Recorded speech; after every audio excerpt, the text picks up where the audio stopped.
wabarakatuh. Perkenalkan kami dari kelompok 4. Saya sebagai moderator dan rekan saya Angelina Dinandika, Maya Febiola, Amelia Citra Dewi, Agung Yuliansyah. Baiklah, di sini kami akan melakukan praktik PDSD dengan tema pencobaan arus dan tegangan listrik dan akan dibacakan oleh rekan saya Maya.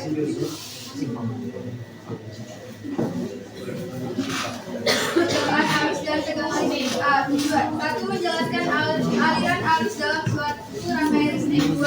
Menjelaskan pengaruh tegangan terhadap suatu rangkaian. Setiap benda mempunyai ribuan muatan listrik. Muatan listrik ada dua macam, yaitu muatan positif dan muatan negatif. Benda dengan jumlah proton dan elektron sama disebut benda netral. Ada pula benda bermuatan positif maupun negatif. Benda bermuatan positif jika jumlah proton lebih banyak daripada elektron. Benda bermuatan negatif jika jumlah elektron lebih banyak daripada proton.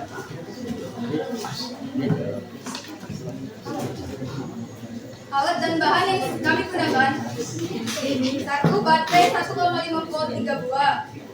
2. Kabel penjepit secukupnya, merah dan hitam. 3. Bola lampu 2,5 volt 3,6 volt. 4. Ampometer 1 buah. Dan 5. Bukan baterai 3 buah. Dan akan dilanjutkan oleh Caca.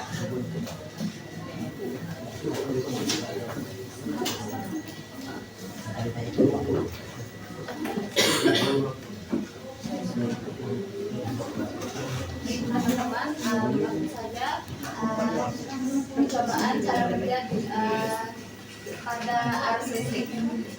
Yang pertama, kita susun 3 baterai secara seri. Baterainya kawan-kawan dalam dari kertas. Lalu akan kita hubungkan kabel merah pada kutub positif dan kabel hitam pada kutub negatif.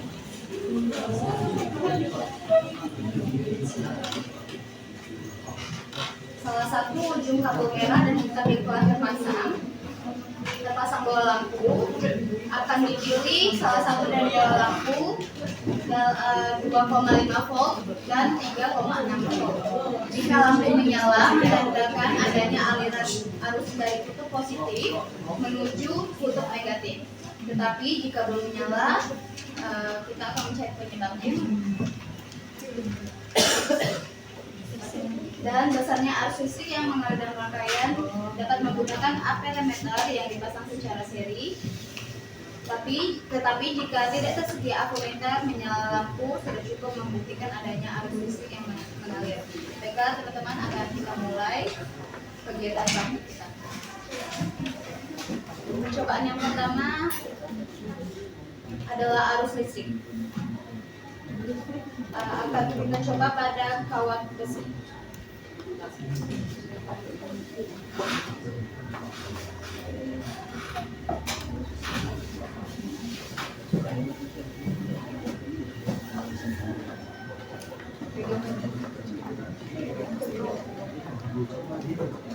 Baik teman-teman, kawat besi memiliki mengandung konduktor. Konduktor adalah penghantar listrik teman-teman. Bahan yang memiliki konduktivitas tinggi sehingga arus listrik atau panas dapat mengalir dengan mudah. Selanjutnya adalah kertas.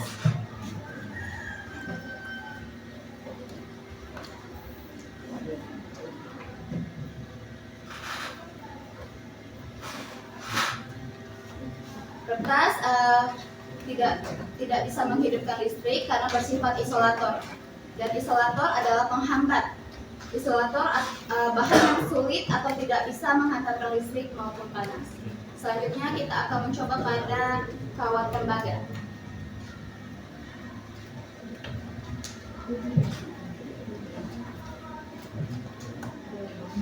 Bisa kita lihat teman-teman, kawat tembaga bersifat konduktor. Selanjutnya adalah kayu.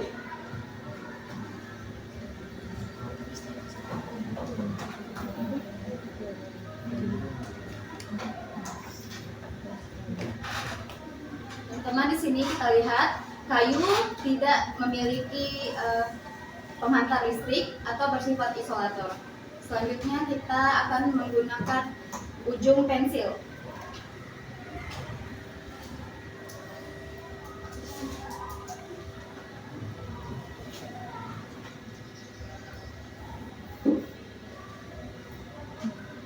있어요.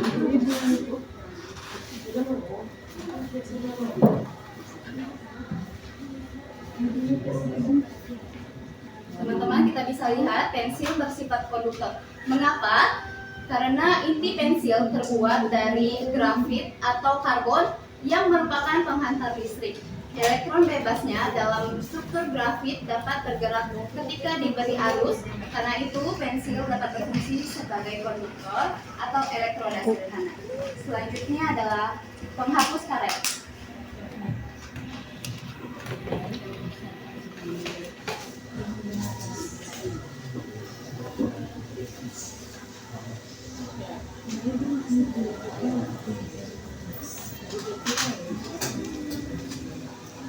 Penghapus bersifat isolator.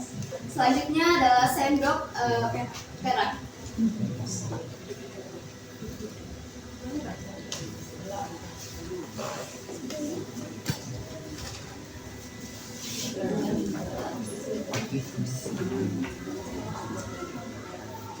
Bisa kita lihat teman-teman, sendok mengandung bersifat konduktor.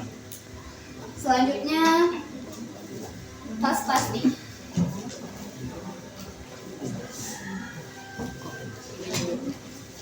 Kita akan lihat apakah dia bisa menyalakan listrik.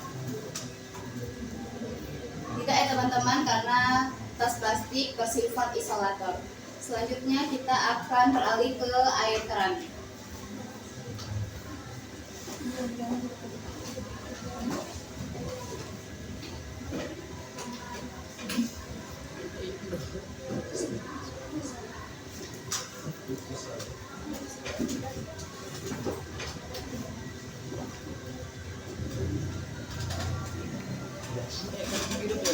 Air keran bersifat isolator, maka itu tidak bisa menghantarkan listrik. Selanjutnya yang terakhir kita akan mencoba pada air garam.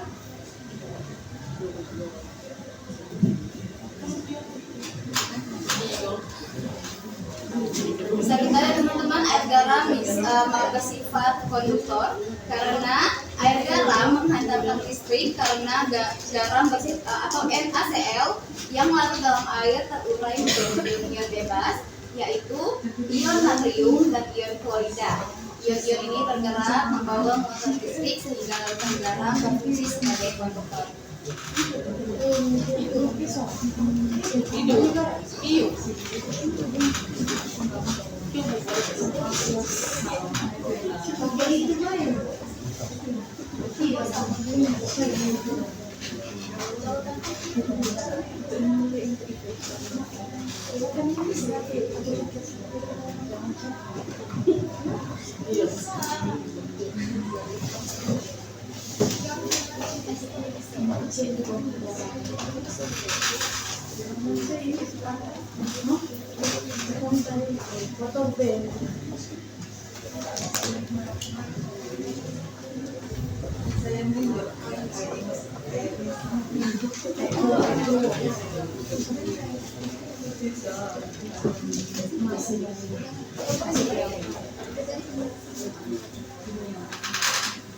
Baik teman-teman, kita akan lanjut pada percobaan kedua, yaitu tegangan listrik.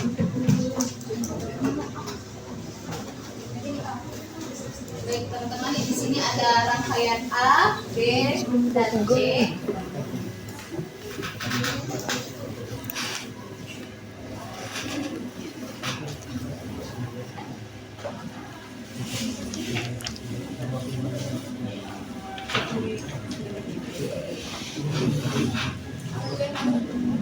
Baik, pada rangkaian A, jika saklar ditutup, maka lampu tidak menyala karena kutub negatif pada baterai tidak terhubung pada kabel atau tidak adanya tegangan listrik.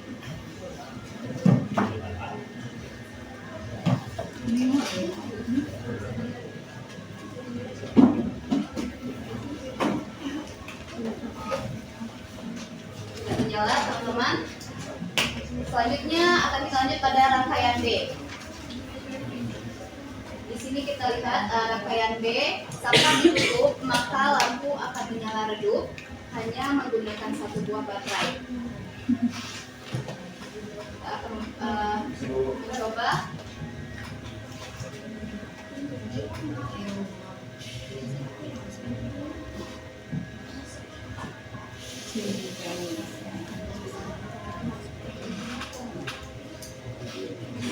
Kita lihat hanya menggunakan satu buah baterai tetapi tegangan listriknya sedikit atau lampunya sangat redup. Selanjutnya akan kita coba pada rangkaian C. Di sini kita akan menggunakan dua baterai dan pastinya muatan listriknya juga lebih besar.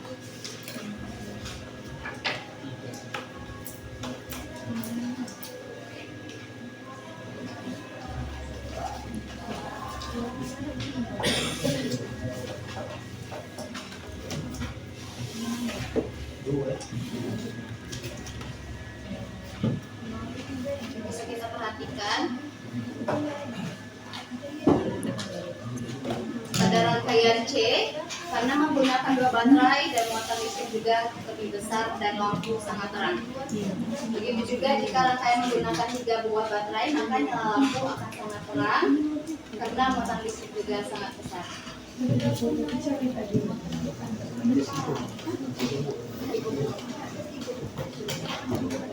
Oke, di sini kita akan mencoba menggunakan 3 baterai pada rangkaian C.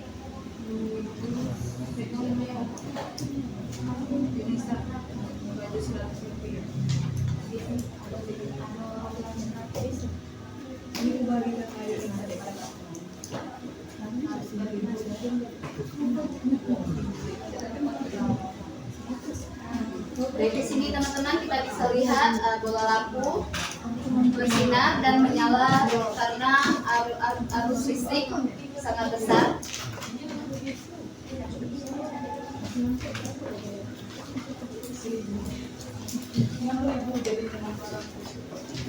Baik teman-teman, itulah tadi hasil dari praktik kami.